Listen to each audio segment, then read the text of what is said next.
the pain that we carry from being victimized is equal to the pain being carried in the body of a predator or victimizer. And as we in the world kind of wake up out of this weird hypnosis of taking sides,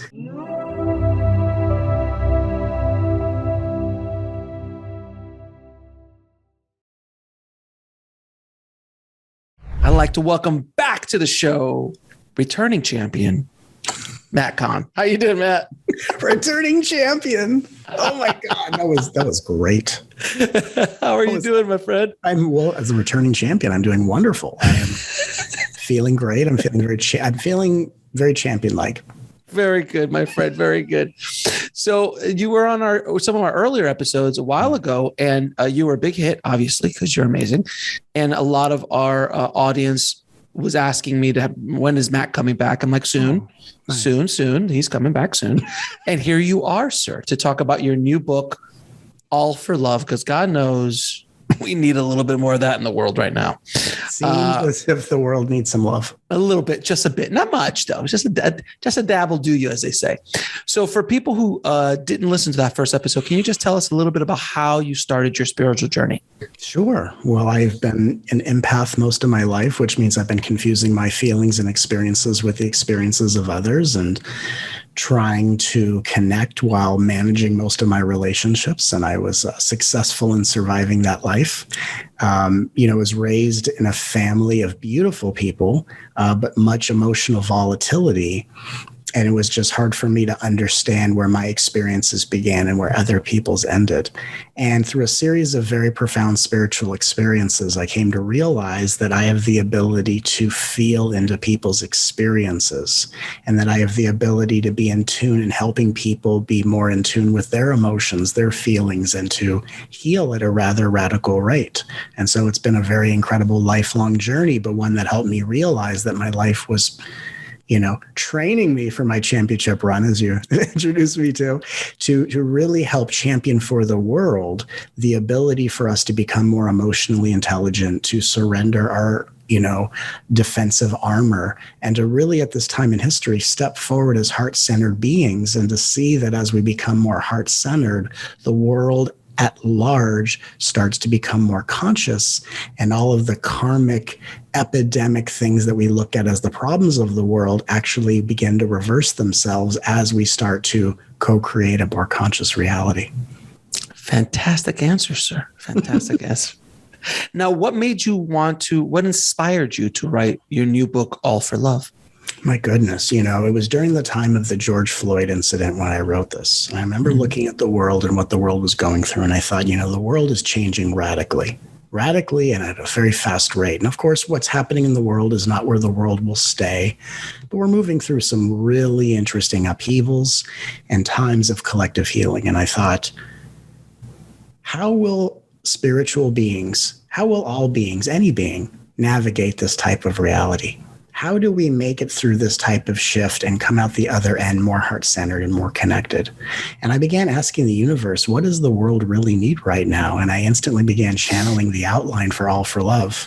And I began channeling what is the theme of All for Love, which is the transformative power of holding space, which is a revolutionary approach to how we can perceive ourselves and communicate with others from the understanding and awareness that everyone is on a profound healing journey, whether they're aware of it or not. And so it was really an opportunity for me to write a book, an owner's manual, a blueprint of how do we really activate the deepest level of empathy and compassion, but how do we allow our sensitivities to make us stronger, more empowered, and how do we connect with other people without having to agree or disagree?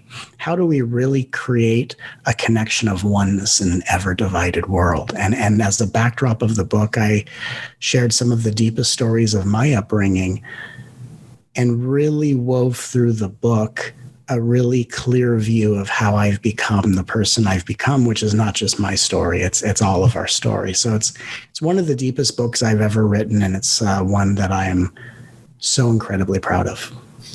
Now, I think you talk about this in the book, but I wanted to ask you, so many of us worry about what other people think of us so much that it is stifling, that it stops our life journey. It stops us. It brings pain and suffering to ourselves. And just, by the way, all of this most of the times lives within us. Right. Like, sometimes people say things, but other times it's the perceived idea of what they're thinking of us, or the perceived idea of what they're about to say behind our back, or something like that, which is an insanity in its own right. Why do we allow ourselves to be? What is it about humanity in general that needs to feel accepted by others and really value what other people think of us? And there's a healthy amount of that needs, a healthy amount. You don't want to be a recluse, but what I'm talking about is the toxic side of things. Well, it's interesting because in our current society, a lot of it's driven by a sense of popularity, which is basically a world that has been conditioned around the facet of reality television. Mm-hmm. Right. So each person is now trying to be its own program, trying to fight for its own marketing space and its own viewership. And it's interesting when we I don't think this is a word. We commoditize, or we commoditize, or is that a word? Commoditize ourselves as a product when we make ourselves into an object. And I think that to answer your question, I'll answer it in a very roundabout way. So let's imagine that we live in a reality where everyone around you in one moment agrees you are good enough. We like you. We approve of you. 5-star review all across the board. Everyone loves everything about you. Mm-hmm. If you feel into that experience, what is the instinct that arises in your body? What we feel is a sense of relief.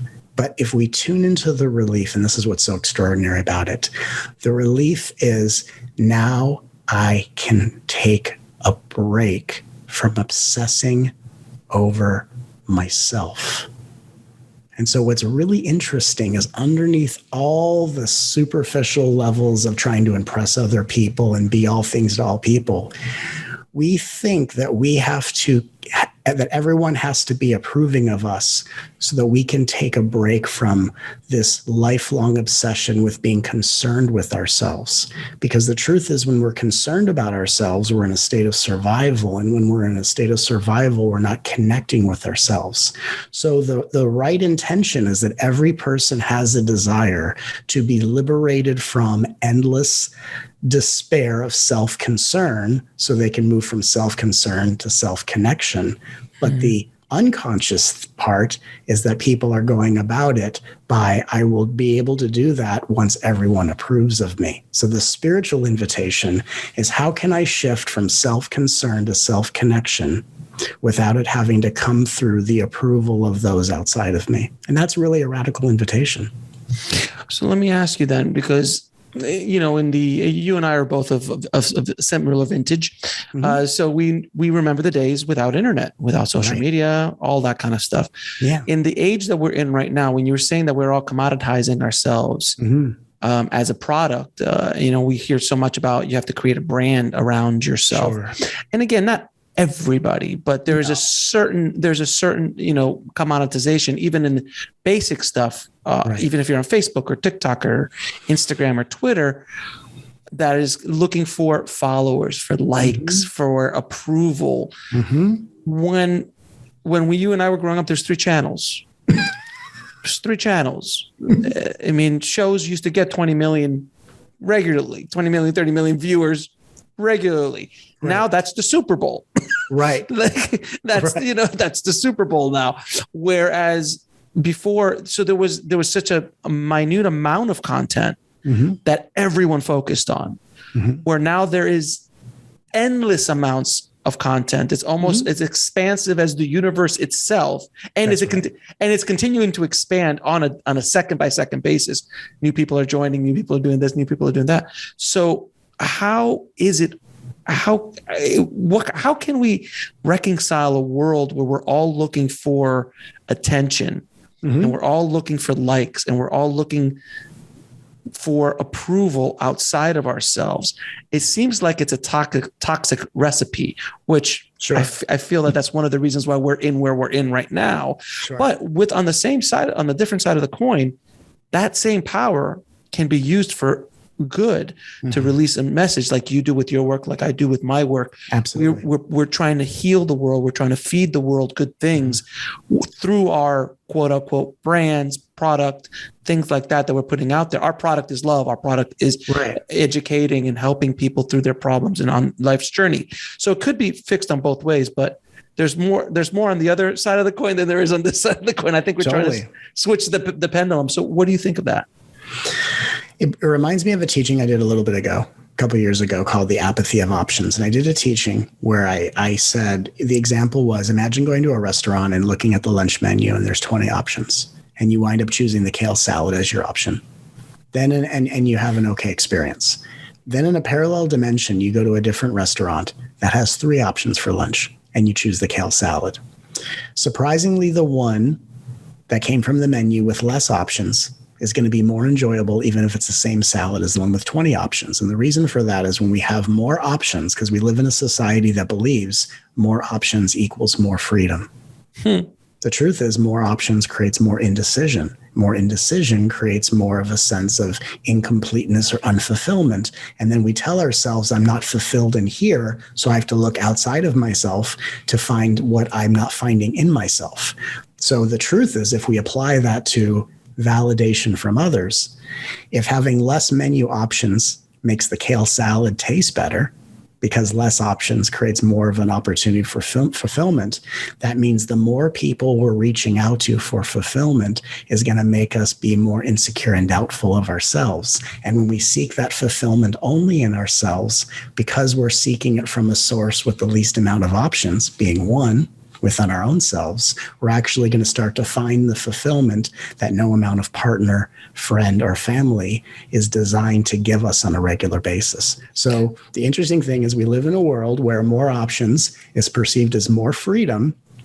And all that does is create more discontent and the sense of looking outside of yourself for what is always within yourself for you to find once you give yourself less options.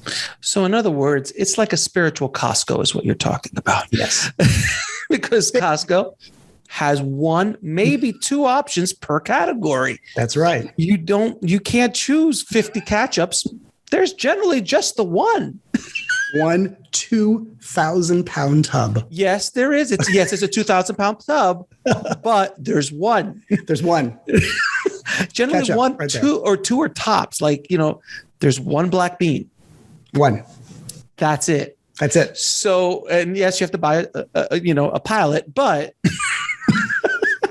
but there's only one. So and just using this as a semi-joke, but semi-real, when you go to Costco, you feel fulfilled. You don't feel, there's no confusion. You go in, you buy, you get out, and you feel great about things most of the times. But when you go to a Walmart or one of these big box stores, when there's literally a row of 100 different ketchups, or Whole Foods, like 100 different organic ketchups, like which one should I get? Should I get the one that's, farm raised ketchup or cage free ketchup? Cage-free ketchup. Or free range ketchup? Like which one?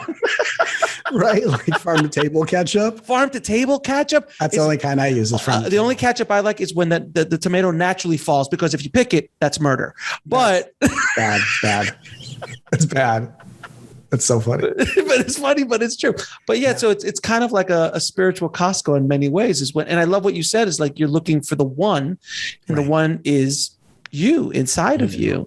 How do you connect to that higher self? How do you connect to that one? What are some tools? What are some things that we can do to connect it and kind of cut through all the garbage that we carry along with us? Sure. That's a great question. Well, the way we connect with the one I am, the one I am that lives within all beings, but the one I am that begins with what you discover in yourself, we have to build a relationship with something that is constant and reliable. So if we look at our reality, we say external reality is not reliable. In fact, the only reliability about external reality is how constantly it changes. What we find to be reliable throughout our lives, what has never ditched a moment of our lives and what has always been there, is the breath. So when we build a relationship with our breath, we are uniting or returning to the one I am dwelling within us and dwelling within all beings. But before we can know ourselves as the one I am in all forms, we have to know it within ourselves. So we have to exit the Burning Man festival of infinite options. We have to have a seat at Disneyland while everyone's running around taking the rides, right? Our ride of enlightenment is the bench at Disneyland. And we sit down and we breathe. And we breathe as a way of saying to ourselves, I am going to be as present with my breath as my breath is with me. And that's the moment where we return to unity consciousness.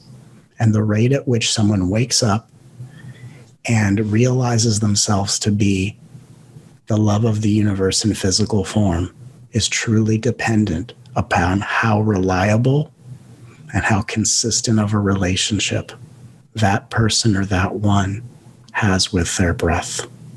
And it literally starts, expands, and ends in that profound simplicity.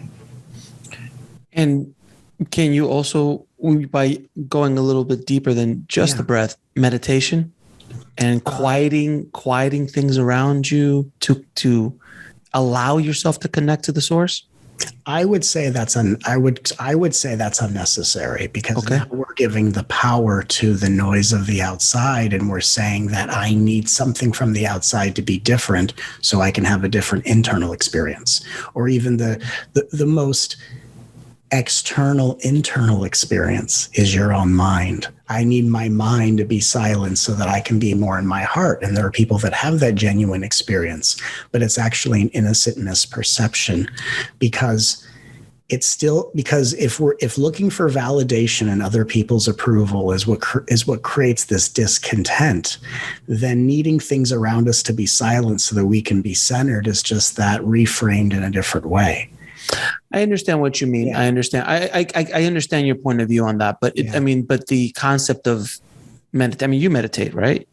I do, but I meditate in a very different way. My meditation style is whether my mind is not noisy at all. Mm-hmm. But that's not something I did willfully. That's something that happened spontaneously. But my meditation style and the way I teach it is love the mind when it's noisy.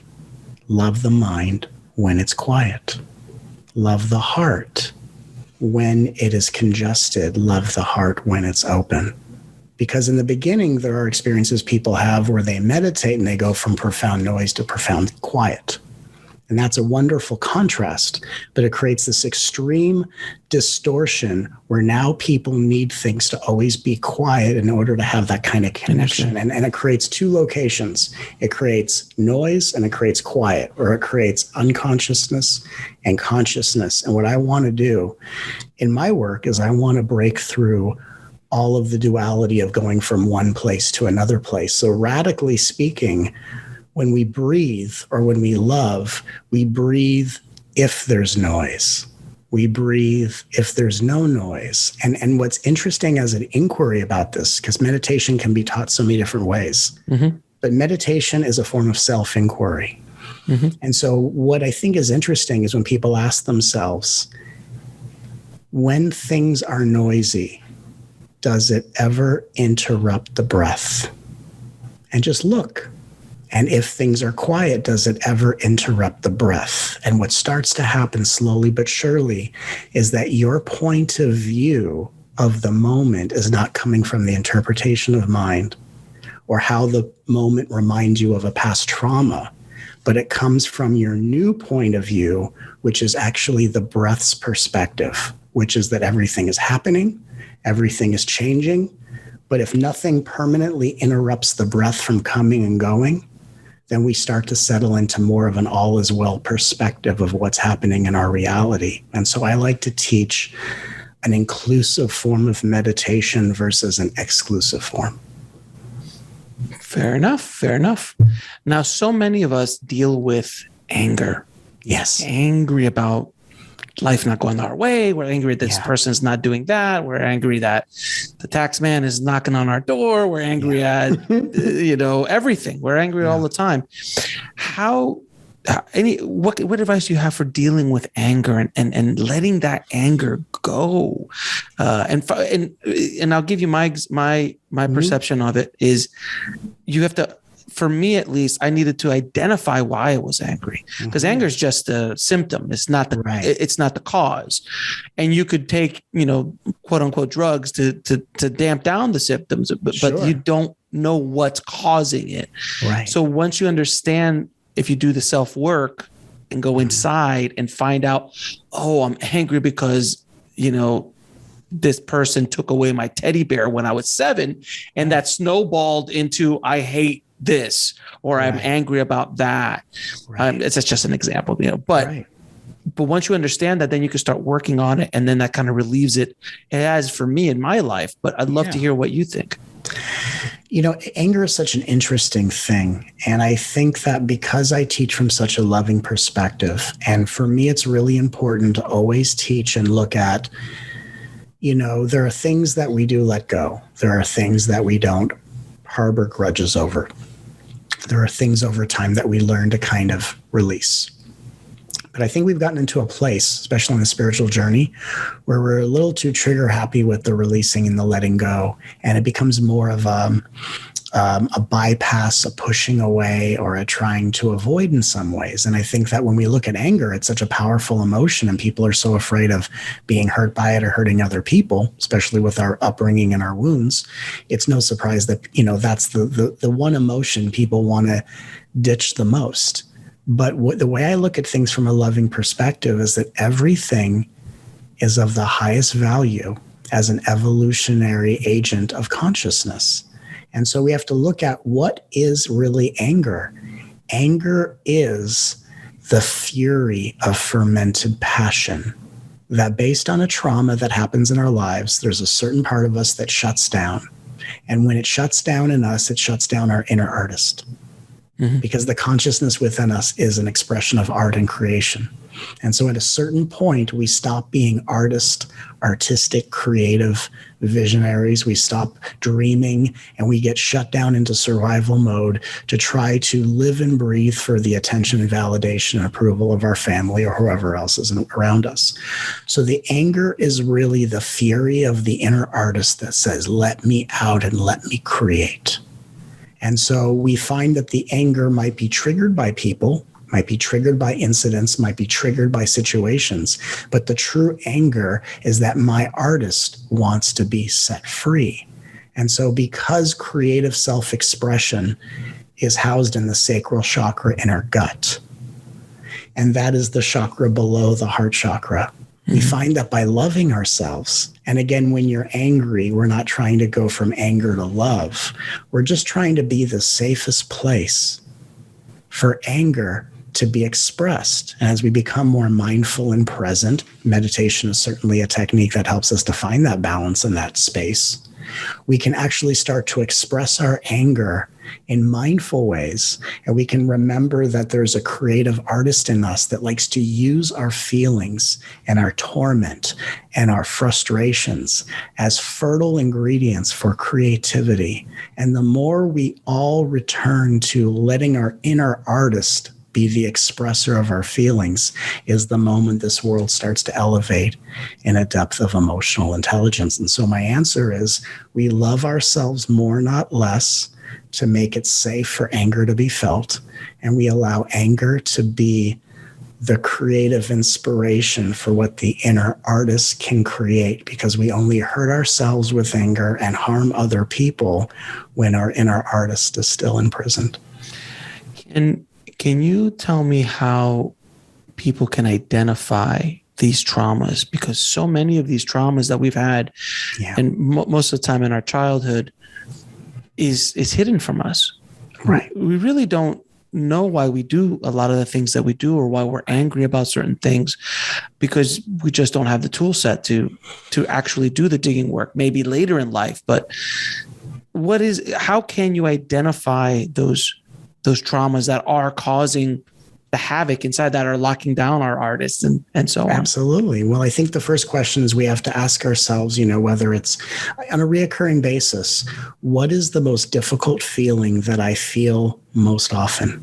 What is the feeling that keeps coming back and coming back and coming back? And then more importantly, where in my body do I always feel it? So we start to understand our traumas by locating it. So first, what am I feeling? And where am I feeling it? Am I feeling it in my body? Am I feeling it in my heart? Am I feeling it in like someone stabbed me in the back in a moment of timeless betrayal? Am I feeling it in my mind? Where do I feel it? And some people will say, I don't know where I feel it, because we need to take time to actually be with ourselves, to be more in tune with ourselves. So in a world that is constantly changing, where, I think technology is an amazing thing, but I think the specific imbalance is that we are living in a world where technology is advancing faster than the emotional intelligence of the human species. And so as we start to personally grow on an emotional level, as we start to all take more time to really build a relationship with ourselves and not let technology be such a distraction of convenience, we actually start to feel into our bodies. We start to feel where pain is. Where is it located in my body? And as we just sit with the pain, we let pain on its own time frame share with us its story, share with us its secrets, but we have to sit with it. Our feelings are like a child that we are fostering who came from an abusive household that hides in a closet, and we are going to sit outside the closet and let it come out on its time frame. So it's really the wounds within us that are actually teaching us how to slow down and build a relationship of presence with ourselves. Now, in your book, you talk about boundaries are an act of self-love. Yes. I love that idea. Can you kind of dive into that a little bit? Yeah, boundaries are an act of self-love, because we like to think of boundaries as the restrictions I place on other people so they can't hurt me. And in extreme situations, that might be true. But boundaries are really about the active awareness of ethical value, meaning I'm going to agree to go into this experience with my family, hypothetically. I'm going to be very open to what everyone wants to share. I don't impose onto anyone the expectation of what they're going to share, how they're going to see me. It's going to be what it's going to be. And if at a certain point, whether it's too much time spent in one location or it's just the interaction reaches its boiling point, boundaries say, that's all the energy I have to maintain my highest level of maturity. If I stay, I can feel myself starting to dip into defenses. I can still feel myself regress in behavior. And I'm going to remove myself from a situation as I notice the need to endure this moment is chipping away at my ability to be my highest ethical self. And so boundaries are really about noticing, like if you had a child and you went to a family function and the child is happy and then the child won't stop crying, you say, I'm sorry, we got to take our baby home. I'm so sorry, we have to go. That seems very acceptable, but what isn't acceptable is for people to have that relationship with their inner child, like, hey, I'd love to stay more, but little Matt is just having a day. And and that's what boundaries are. And you guys are all toxic and you're sucking all the energy out of me, so I got to go.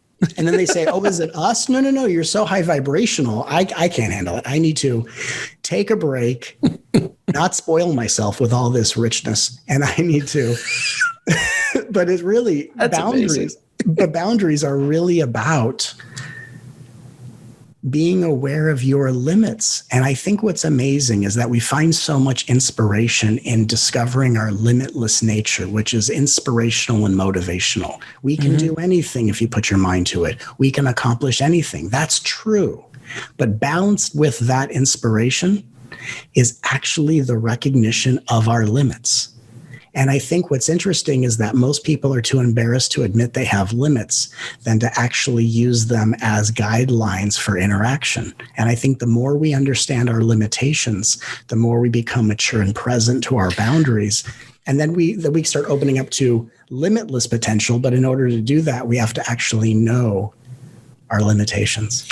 Well, I think it's also that, you have to be very comfortable within your own skin to understand and admit that you have limitations, which that's right. Every human being does have limitations.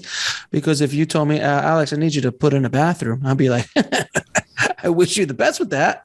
Yeah. I once tried to remodel not the bathroom, God forbid. I remodeled an extra room when I was in my 20s. And I'm like, oh yeah, I could just put the new floor down. I'll rip out the old carpet. I took a week off of work. I was alone, had no girlfriend. I was like, yeah, I'll just and the funny thing is my neighbor is a handyman. And he was like a football, and he was seeing me do what I was doing. He's like biting his tongue, I'm like, hey man, I can't get these corners right on the floor. Can you help me out? It was a disaster. A disaster because I didn't at that point go, yeah, this is not, I really shouldn't be doing this. Well, and so let me add to that. This is interesting because we would say I have to be more comfortable in my skin in order to be aware of my limitations. And what's interesting is we don't become comfortable in our skin until we honor our limitations. And it's backwards because our ego says to us, if I admit my limitations, I'm going to confirm why I don't have a right to be comfortable in my skin. But the truth is, the reason why this phrase is the truth shall set you free is that you're only afraid of admitting your limitations for as long as you remain silent and don't admit it to yourself. The minute you confess, here's my limitation, here's my growing edge, here's what I'm not so awesome at. The minute you say that, you literally open yourself up to a moment of freedom. And that's actually the moment you start to feel relief, even though the ego is horrified that it is viewing itself as not the biggest superhero in all of existence. And so, right. Yeah. Or the thing that you're trying to do beats your ego down to a place that it cannot even withstand it anymore, like math. Like math. Like numbers. Like numbers. Like is the best meditation because numbers don't change. They just are stagnant. They don't do anything but show you how well or not well you are using them. And it's perfect. But it's so funny because in today's world, some people are going 2 + 2 is 4. That's up to you. It could be 6. It doesn't have to be 4. That's up to opinion. And that's a little bit of the insanity that we're living in right now is that things like math, you can't argue math. Though I will tell you, there is something called new math. I have kids. They brought home some stuff and I go, how do you add that up? Or how do you do the multiplication on that? And they showed it to me. I'm like, that's new math. That's not the math I knew. And I would show them my math. They're like, that's not the way. It gets to the same place. It's just new techniques to get to the same place. Totally. But I'm like, good luck to you, my dear. I have no idea. Talk to your mother. Talk to your mother. It's a joke. It's that joke you always say. Like, that's not new math they're teaching. I can validate it. There is new math. As long as 2 + 2 is 4. Eventually. How you 4. get there is up to you. You can put the 4 in the front and the 2 in the answer will always be the same, but there's always different ways. But in 2022, we say 2 + 2 is 4, and someone says that's your projection. So we have some things to work out a little bit, but we're getting. Oh my God, do we ever? I mean, yeah. That's why we love ourselves. That's why we love ourselves. I mean, oh God, I mean, I don't want to get controversial with flat earthers, but Jesus, like at a certain point, you just got to go, here's a photo. No, that's not a photo. No, but there's a photo. Go across the ocean and let me know when you get to the edge. Things like that. It's just insane. It's insane where we are today. Well, and here's the good news about that. The good news of that is the denial of something. And again, everything can be photoshopped. And so it is kind of a weird reality where everything is kind of, but I will say deep fakes and stuff like that. Yeah, I get it. But I will say like saying, hey, here's a picture of someone and saying, that's not a picture. Like that's actually gaslighting. And so the good news about gaslighting is that it's become such a fundamental term along with narcissism in our society that we're going to be moving through this very, very quickly and returning back to a world where, by the way, there is structure, there is justice, there is reason, there's room for interpretation, but there are rules and there are statutes and principles that we all agree on, which is mutual respect, inclusivity, equality, education, food and clean drinking water for all human beings. And really, if we really want to just kind of broaden this, the greatest focus that we are going to continually return to is that the fact that there are few people that have a lot and a lot of people that have few is what creates the disparity that lowers the vibration of our standard of conduct and makes us strangers amongst each other instead of family members of a global community. Well, let me ask you a question, because this is something that I've heard so many times as a thing. Mm-hmm. If all the wealth in the world was evenly distributed tomorrow, mm-hmm. within 5 years, it would all be back in the same hands. Interesting. Because people and you go to the lottery idea. Mm-hmm. People win the lottery, and majority of the people who win lotteries destroy their lives because they don't understand how to deal. Right. And they also have preconceived notions of money. They have different traumas and all this kind of stuff, right. Where if you grew up with money or you actually built that up, you know the rules of how to deal with large, if I gave somebody $100 million that has never made more than $50,000 a year. Right. It's interesting to see what would happen. And I actually, early in my career, I actually did a series of commercials on the lottery in my state, where I actually saw interviews with 10 lottery winners. Yeah. And I saw what happened to them. Absolutely. It was what I'll never forget this guy. This old guy won it, literally put it in the bank. Nothing changed in his life. Nothing. He completely just, I'm going to work. I'm not quitting my job. Right. Because of my pension. I'm not kidding you. He had like 20 million. 25 million in the bank. That's awesome. It was, and he's like, you know what? All my kids are going to college. We're paying for that. Right. If my wife walks by a store and wants to buy a dress, we buy it for her now. And there was that extreme. That's a complete extreme of, in my opinion, a waste. You could have done so much with those resources in the world. Right. Then you go to the other extreme, where there was this couple who literally put a photo of their trailer that they used to live in. Nothing wrong with that. Mm-hmm. But they came from a trailer park. They framed it, and they said, after we got our money, we lost all of our friends. We lost all of our family. And the only people we trust, wait for it, only 3 people in our lives: the priest, the accountant, and the lawyer. Those were the 3 people in their lives. Wow. And they just basically traveled the world.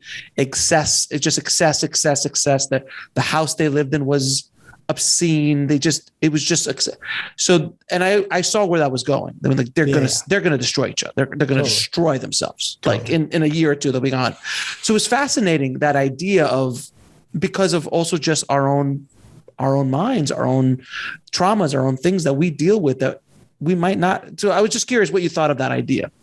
Well, I think that if I were to redistribute the wealth of the world, I wouldn't take all the money that a few people have and give it, like, I wouldn't just cut checks and distribute it equally. What I actually would do, or what I feel like needs to be done, what feels like the right move, is that it's not about distributing money to other people as much as it is distributing basic needs to the people that don't have them. No, agreed. So I think that when I tune into things, and I agree, money doesn't change a lot of things, which is why when I'm talking to someone who's living on the street, whether I give them money or I don't, which is just based on the moment and how I feel, or if I want to buy them lunch, or even just have a conversation, ask them their name and talk to them and just let them know, thanks for being a part of my You're life. Alive. I see you. Give them the gift of dignity, which I do all the time. It's very important.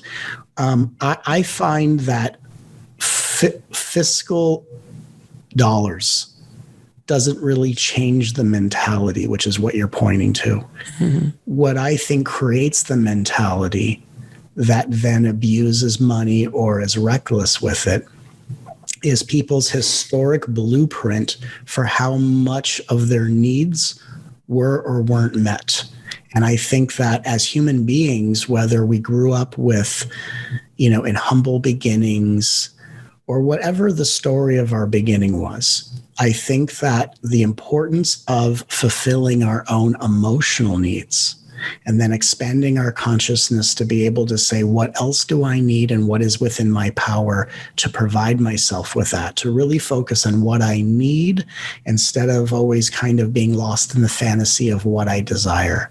I think these are the responsible shifts that the world, as a world of individuals, are going through. And I think my book, All for Love, The Transformative Power of Holding Space, is an opportunity for people to go through this like vortex of transformation and to really start asking the question, why do I have the power to provide myself, to give myself the basic needs so that I can expand my perception and start to step forward and be more of a guiding light in a world finding the root of its own ethical nature?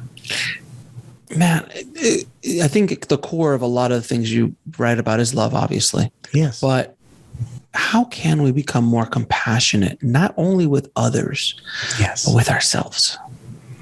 Compassion begins with perspective. Perspective of every pain that we have endured is the pain that all beings endure. That whether we are identifying ourselves as the victims of trauma, whether we feel as if we have been, hurt by the predators who perpetuate trauma, I think that it's an interesting equalizer when we realize the pain that we carry from being victimized is equal to the pain being carried in the body of a predator or victimizer. And as we in the world kind of wake up out of this weird hypnosis of taking sides, this is good, this is bad, it's already an obvious thing to know what is ethical and what isn't ethical. We all know what is abusive and what isn't abusive. But what we haven't done as a world is started to treat this world like a global village, where if there is an issue in this world, it is the issue of the village. And it is the village that comes together to equally offer healing and justice to both sides, whether the hurt or the people who hurt others.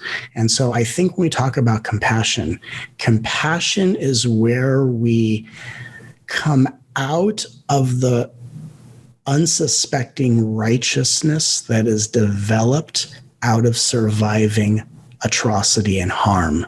And we come into a perspective that says, I'm not the only one that is hurting, and the one that hurt me is also hurting. And there's also parts of our defenses that say, the person that hurt me doesn't deserve to be healed. They don't ever deserve to be healed.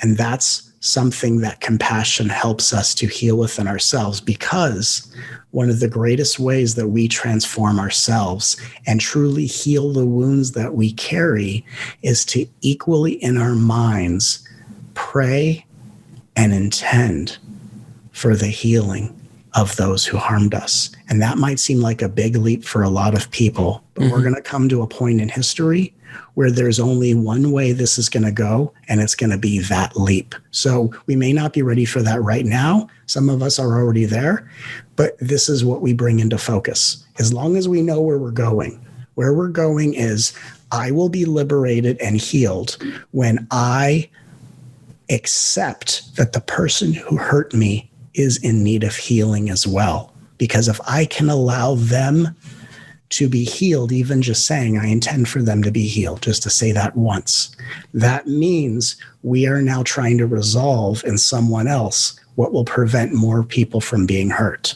And when we are working as a healer to heal the wounds of predatory behavior, we all stop being victims. And that's the high level that compassion is preparing for us to meet and enter.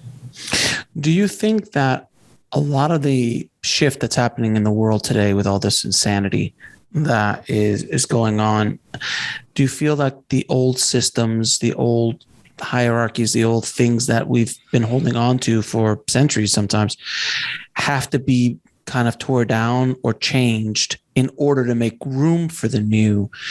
ways of looking, like you just said, just your explanation of how to approach things, and that the old systems and people's beliefs in those systems they're just holding on tighter because they're like, I'm afraid of making that leap. I'm afraid of moving forward. Of course. I'm going to fight tooth and nail to the death to hold on to not only what we currently have, but to try to bring us back to where we were 100 years ago in some cases.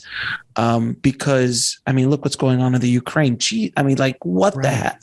I mean, literally, like, if I would have told you, oh yeah, we're going to have a land war in Europe, you'd be like, you're out of your mind. Right. We're literally being pulled back in by this psychopath over in Russia, pulled back into a time of World War II. Right. So what do you think of all that? Here's the analogy I'll give you, because I saw it as a vision. So imagine a bunch of people are in line for a restaurant and they're outside the door. Mm-hmm. And they're frustrated, they're upset, and they're all just talking and complaining to each other. This restaurant's line takes forever. I don't even know how good the food is. And no one has taken the time to peek in the window and see that the restaurant's out of business. So what I'm saying is that we who look at this crazy world, which is just a crazy phase of the world, and it's so easy to kind of, look at the insanity and get into that. But it's not a system that's breaking. It's a system that's been broken for a long time. And there are very few people with a lot of resources who know that the only way for them to stay in power or to start continuing to build their wealth is through wartime scenarios. And, when we look at the return of the divine feminine, what we're really looking at is an old, outdated system that divides people into two categories, whether you call it Democrat, Republican, moderate, conservative. Right? Conservative. I'm not into it. I'm a humanitarian. And really what happens is that people give all of their power in this system to these elected officials to try to advance things in what is really a community issue. And so this is the time in history where, as we start to wake up out of this, you're on this side, I'm on this side, whatever the conversation is, this is where we start to come together and say, we may think differently, but our pain and our wounds are the same. Let us work together so that both of us can be free and we can create a world that works for everyone. And so it's not going to be political theater reaching across the aisle and all that kind of stuff. It's going to be communities coming together in humanitarian efforts. And once we start to make the choice to come together on a community level, people in that position have to mimic and replicate that to stay on course with the trajectory of the popular vote. So really it comes down to us as human beings uniting as one and starting to find humanitarian issues that brings the basic needs to the world, so we can stop complaining about a TV show that we're acting out. We have to break script, unite, and it's the love we offer ourselves, and it's the compassion we offer ourselves, and it's the breath that we connect to that wakes us up to this reality and allows us to reach outside of ourselves and connect with others, no matter how differently we think or appear to be. Do you think that there's going to have to be an event, something that happens on the world stage that will finally bring us together, a la the aliens attacking in Independence Day? Are we going to get Jeff? Is it Jeff Daniels? No, it's not Jeff Daniels. It's Bill Pullman. Bill Pullman up there doing that speech on July 4th, but it's not just our day, it's the Independence Day of the world and all. Do we need something like that? And I'm using that as a fun analogy, but some event that galvanizes us to go, what are we doing? Right. We need to work together. It could be the environment. The environment's definitely hitting us back pretty damn hard right now. Yeah. But does Yellowstone have to explode? I mean, seriously, like, does something have to happen? Does a nuke have to go off? Like, does something have to happen that everyone goes, we're out. We got to work together. We got to take that leap. What do you think? What I truly feel is that what is actually going to bring the world together is a couple things. One's the growing frustration of agendas and things, change being talked about, but change not being implemented. I think that's actually a big part of it. But I think if and when there is ever a framework of, hey, we've decided to acknowledge otherworldly technologies flying into our solar system, here's the specific part. And I feel like I'm being very intuitive when I say this. When and if it starts to become framed of, we are sensing that that might be an enemy. As soon as that is framed, because the majority of souls on this planet, whether they know it or not, do not come from this planet. They come from other solar systems. The universe is a large place. Yes. And we are hardwired to know that otherworldly civilizations come from a higher consciousness. They already come from an advanced technology light years beyond anything we know. But why is the Earth so valuable to civilizations like that? Because we have two things that those beings are learning from through us. We have a physical body, we have a sense of individual self, and more importantly, we have a human nervous system. One of the most advanced things that other civilizations look at in us is go, what's it like to feel? What's it like to be an individual? And so when we come together as one, we're going to create a portal on this earth where there can be an equal exchange of advanced technologies to create basic needs and advancements on a societal level, while giving other higher conscious civilizations the chances to learn through us what it's like to feel, grow, and be an individual expression of the totality. And so it's when and if that is being made to be a target, if that starts to happen, I truly believe that is when human beings say, that's it. That's it. I've had enough. There's no way that's even true, because I believe there has been such a relationship of unreliability between the people and the people that the people rely on to lead this world, that as soon as that starts to be created as kind of a focus, I, for some reason, feel like that's when a bell goes off in a lot of people. Now, I think a lot of the problems that we have in society in general is the issue of not letting go of things, of holding on to things that cause us the anger, causes us all the turmoil, causes us the cancers, causes us the illness, because we don't let go of it. And we carry it like a monkey on our back for most of our lives. Right. What can we do to let go of these traumas, these things? I mean, obviously certain things you have to work through. You have to identify, you've got to do the work to kind of accept it and move on from it. But so many of us hold on to the angers, the bitterness, the things that we hold on to, like, oh, I can't believe you did that to me 15 years ago. Really? Because when you're, that's why I always tell people, is like, when you're dying, you know what you're going to remember? It's not going to be that Joe Blow screwed you over for some money when you were in your 30s. Right. You're going to remember the vacations with your family. You're going to remember the love that you gave. They're going to remember. That's what you're going to hopefully be remembering at the end. Sure. Because like when the 9/11 planes were going down, I forgot somebody said that. It's like, there wasn't any messages left on the phones of people calling in to their loved ones going, you know what, I'm really still pissed off about what you did to me back in high school. Right. It was all messages of love. Oh, is it Love Actually? That movie Love Actually said that. It was a great little voiceover, but it's true, because at the end, that's what we hold on to. So how can we let go of this now? Well, I think we have to identify two things.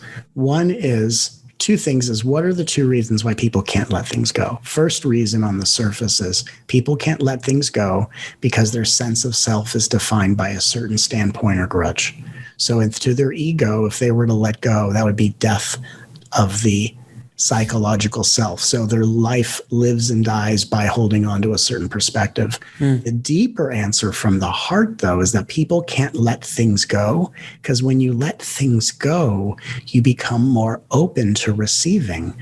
Receiving is an act of intimacy, and that's what everyone in an inflated, over-exaggerated ego simultaneously desires and is petrified of, like little children that run towards the ocean, and as soon as the wave starts coming towards them, they run away from it. We as a society desire intimacy and are fucking petrified of intimacy. So the secondary gain, the subconscious benefit, when people go, I just want to let this go. Subconsciously, we have things we think we can't let go because we're too afraid to admit how intimate is to receive, to be open, to be vulnerable, and to allow goodness to come to us when our minds echo the trauma of last time you were that open, you were hurt, overwhelmed, dominated, and traumatized. So if we face our traumas, we find that it is making peace with our feelings, loving ourselves, relating to our breath. The letting go happens as an effect of facing the real fear, which is, why is there racism in the world? Why are people divided against each other? Because that helps people hide from intimacy. Equality, intimacy, inclusivity is not where the ego knows how to operate and maintain a sense of control. So it's the evolution of consciousness that helps us to feel less afraid and more solid in ourselves, to be more intimate. And it's simply as the world becomes more aligned with the courage of intimacy that all these things are let go of subconsciously or indirectly. So we can't consciously let go of something. We have to actually look at what is holding on, preventing me from facing. And for every human being, there's a different nuance to it, but it all comes down to, I want to receive more, and I don't know how to admit to myself that the thing I want the most is the thing I'm the most afraid of. And that's why we're stuck. And I love that analogy of the waves. That's so true. When you're a kid, you run towards them, and then when they come to you, you run away from them. But you want both.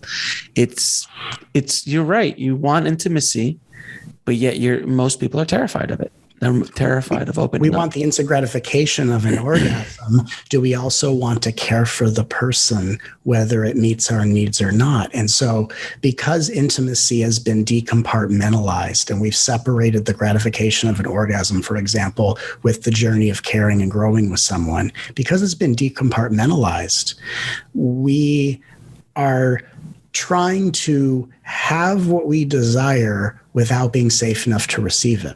And so we're all living in this world, not all of us, but on a general way in different imbalances and in different ratios.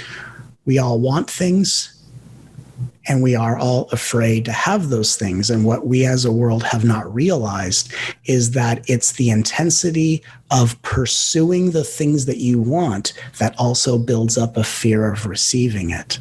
And so as we actually stop the hunger, the insatiable hunger, like we talked about the options earlier, of looking outside of myself for validation and looking for, I am the one I need to explore, and just spending more time with one, not many options, just one option. That's where we stop moving towards things. That's where we start to heal the fear of receiving. And that's when we start to open up to intimacy. And it's only in intimacy where we meet each other as equals, we treat others with respect, and we manifest others who can respect us the same. Now, why is it that we have such difficulty dealing with the reality that's sitting right in front of us? We literally will just, it'll be right here, and we'll just be going, nope, nope, nope, not doing it. Right. Not doing it. Why is that? Because it takes time.